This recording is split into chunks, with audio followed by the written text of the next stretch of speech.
tena ndugu mtazamaji na msikilizaji wa New Africa TV pale popote ulipo. Kwa wale ambao mnatufuata mkiwa barani Afrika tunasema ni karibu sana. Wale ambao mnatufuata mkiwa Asia, Marekani, wale ambao mnatufuata mkiwa Ulaya, Canada, Australia, hata na sehemu zingine tofauti, tunasema ni karibu tena kwa taarifa habari zetu za siku ya leo. Leo ni Jumamosi tarehe 20 mwezi Disemba ama mwezi wa 12 mwaka 2025. Pale ambapo tunakwenda kurudi kwa updates zetu za siku ya leo, tukiangazia yale ambayo yanajiri kwa sasa mashariki mwa nchi ya Jamhuri ya Kidemokrasia ya Kongo, hata na nchi ya Kongo yote kwa ujumla. Pale ambapo kunaendelea vita kubwa sana kati ya kundi la waasi wa M23 na wale wote ambao wanaendelea kupigana kwa upande wa serikali ya nchi hiyo. Lakini pia tutakuja kutizama jinsi hali ya usalama ilivyo kwa sasa. Hapo ni kati ya nchi ya Burundi, nchi ya Rwanda na nchi ya Kongo. Pale ambapo pia mambo yaendelea kuchafuka na kuwa mbaya zaidi. Hapo ni baada ya maneno makali tena machungu zaidi ambayo rais wa nchi ya Burundi aliweza kuyatangaza hapo jana akiwa kwenye kikao pamoja na viongozi wakuu wa jeshi la Burundi. Pale ambapo aliweza kuzungumzia maneno makali sana kuhusu nchi ya Rwanda na rais wa nchi ya Rwanda Paul Kagame, akimuonya sana akisema kuwa jeshi la Burundi lipo tayari kupigana na kupambana na jeshi la Rwanda iwapo akona mpango wa kukamata mji wa Bujumbura. Amemuonya kuwa amekusha kujipanga pia na yeye kukamata mji wa Kigali, na amesema kuwa haogopi chochote na kuna hata siku moja ambayo jeshi la Burundi limewahi shindwa operesheni yoyote, iwepo operesheni ya nchi ya Rwanda ama na operesheni zingine ambazo zinaendelea kuripotiwa huku na kule, akidai kuwa nchi ya Burundi mojawapo mwa nchi ambazo Umoja wa Mataifa umekwisha kuamini kijeshi na inaendelea kualikwa nchi nyingi tofauti pale ambapo kumeshindikana ili jeshi la Burundi likaweze kupeana msaada. Lakini kabla tuelekee kwenye maneno hayo, nataka nichukue fursa hii ni kushukuru kwa kunikosa kwa muda mrefu sana kwenye channel yetu, channel yako ya New Africa TV. Ilikuwa ni muda mrefu sana bila kuonekana kwenye channel hii. Sababu sio yangu, sababu ni channel ambayo ilikuwa imepata shida, lakini sasa hivi tunazungumza, mambo imeanza kurudi sawa. Tunashukuru Mungu na tukishukuru uwepo wako jinsi umesimama na sisi. Kwa sasa tunaelekea subscribers 40,000. Ni watu wachache tu wamekosa ili tufike 40,000 subscribers.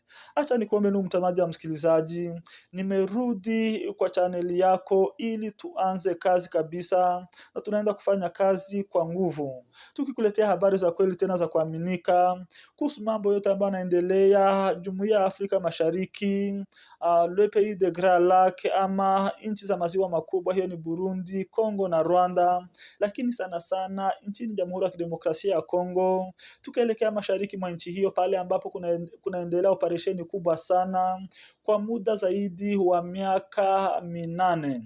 Mkoa wa Kivu Kusini, hapo ni kwenye milima mirefu ya Fizi, Uvira na Mwenga, ni zaidi ya miaka 8, lakini kwa upande wa mkoa wa Kivu Kaskazini ni miaka inaelekea miaka 4 baada ya kundi hilo wapiganaji wa M23 kurudi tena mashariki mwa Kongo, wakitoka sana sana nchini Uganda na wengine kutoka nchini Rwanda.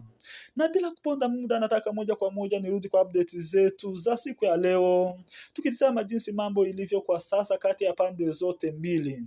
Lakini kabla tuelekee kwenye uwanja wa mapigano, nataka tuanzie habari zetu mjini Burundi, pale ambapo kumekimbilia raia wengi sana kutoka Jamhuri ya Kidemokrasia ya Kongo, wazalendo wengi sana pamoja na jeshi la Kongo. Pale ambapo kulingana na vyanzo kutoka nchini Burundi, ameanza kushtaki wazalendo ambao wanapatikana mjini Bujumbura nchini Burundi, wakidai kuwa wanaendelea kupigwa na njaa. Sasa wameanza kukula mbwa ambazo zinapatikana nchini Burundi. Hizi ni habari ambazo zimeendelea kusambazwa kwenye mitandao ya kijamii, wakidai kuwa wazalendo wameanza kununua mbwa na kuzikula nchini Burundi. Lakini ndugu mtazamaji na msikilizaji, ni jambo ambalo linaonekana kuwa sio rahisi sababu ya maisha ya ukimbizi, pale ambapo nchi ya Burundi imekwisha kupokea wakimbizi wengi sana, ambapo haina uwezo wa kumanage jambo hilo. Hapo jana kumefanyika mkutano mkubwa sana wa Rais Evariste Ndayishimiye pamoja na viongozi wakuu wa jeshi la Burundi, pale ambapo aliweza kuzungumzia maneno mengi sana, lakini sana sana alikuja kugusia mambo ambayo yanaendelea kwa sasa mashariki mwa Kongo. Pale ambapo ameanza akisema hivi: nchi ya Burundi tumepata jirani mubaya, jirani ambaye anataka kuvamia nchi yetu. Amejaribu kwa mara nyingi sana akitaka kuingilia nchi ya Burundi, lakini tuliweza kufunga njia zote ziwezekanazo, hakuweza. Akasema kuwa anataka kumtangazia rais wa nchi ya Rwanda Paul Kagame kuwa njia zote ambazo atazitumia nchi ya Burundi iko tayari na jeshi la Burundi limekwisha kujiandaa vizuri.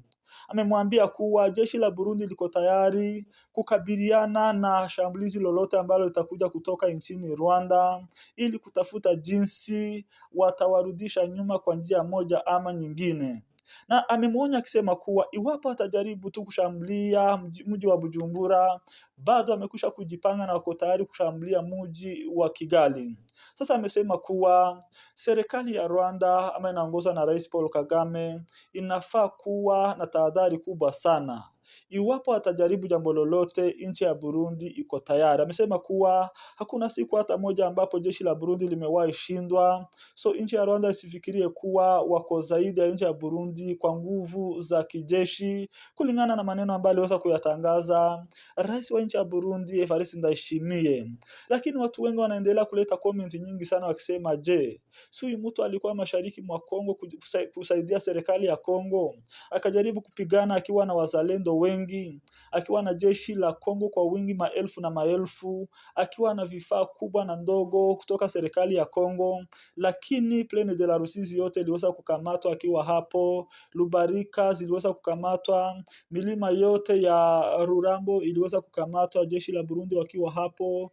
Ile kitu amefanya ni kukimbia hadi sehemu ambayo imejulikana kama Cibitoke, hapo ni nchini Burundi, kwenye mpaka wa Plaine de la Rusizi na nchi ya Burundi.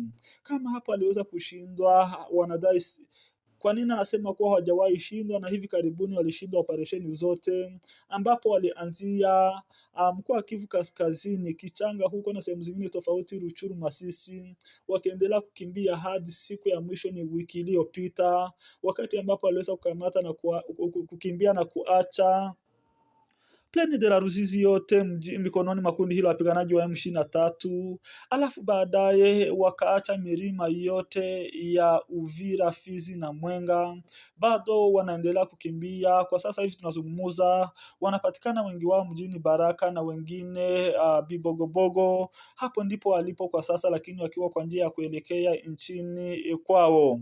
Hapo ni baada ya operesheni kubwa ambazo zimeweza kuripotiwa hivi karibuni kati ya pande zote mbili mashariki mwa Kongo, operesheni ambazo zilikuja kusababisha mji wa Uvira kuingia mikononi mwa kundi hilo wapiganaji wa M23.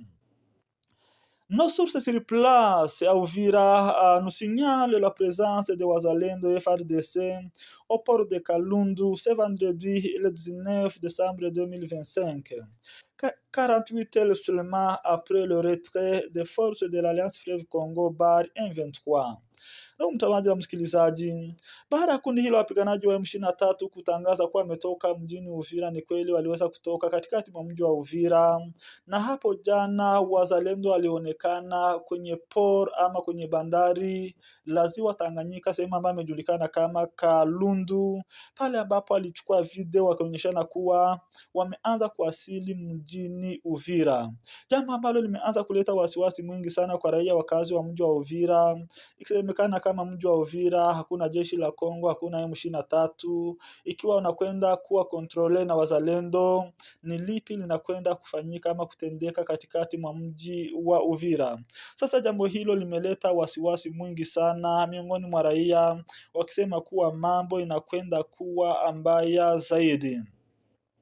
Hapo ni baada ya operesheni kubwa sana ambazo zinaendelea kuripotiwa huku na kule. Hapo jana kumeshinda operesheni kubwa sana kwenye milima mirefu ya Fizi, Uvira na Mwenga, lakini sana sana ni sehemu ambayo imejulikana kama Mikenge, Ruisankuku, sehemu ambayo imejulikana kama sehemu ambayo imejulikana kama Rugezi, pale ambapo ndege za jeshi la Kongo, kulingana na tangazo ambalo limetolewa na msemaji wa kundi hilo wapiganaji wa M23 Lawrence Kanyuka, amesema kuwa jeshi la Kongo limetuma ndege angani na kuanza kuleta mashambulizi dhidi ya raia pamoja na wapiganaji kutoka kundi hili la Twirwaneho MRDP, wakiwa wamekusha kujiunga na kundi la M23.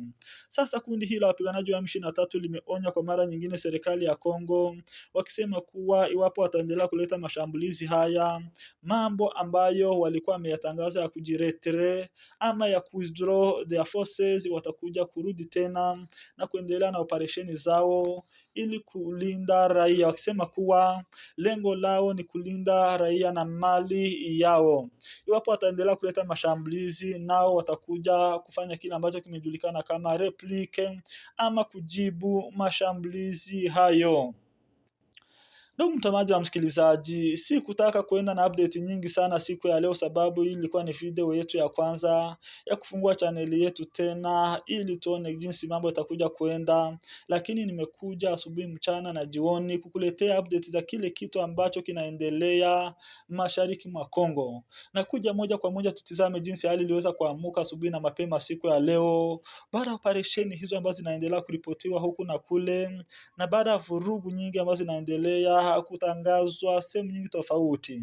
Lakini hali inaendelea kuchemka na kuchacha na kuwa mbaya zaidi kati ya nchi ya Rwanda, nchi ya Kongo na nchi ya Burundi, na kati ya nchi ya Kongo na kundi hilo wapiganaji wa M23, ambao kwa upande mwingine serikali ya Kongo inaendelea kudai kuwa hawataki kundi hili kujiondoa mjini Uvira, bali watoke sehemu zote ambazo wamezikamata, warudi pale ambapo walitoka, hapo ni nchini Rwanda, kulingana na porte parole wa kundi wa jeshi la Kongo ambaye amejulikana kwa jina la Patrick Muyaya, akitangaza kupitia vyanzo vya habari tofauti ikiwemo Top Congo FM na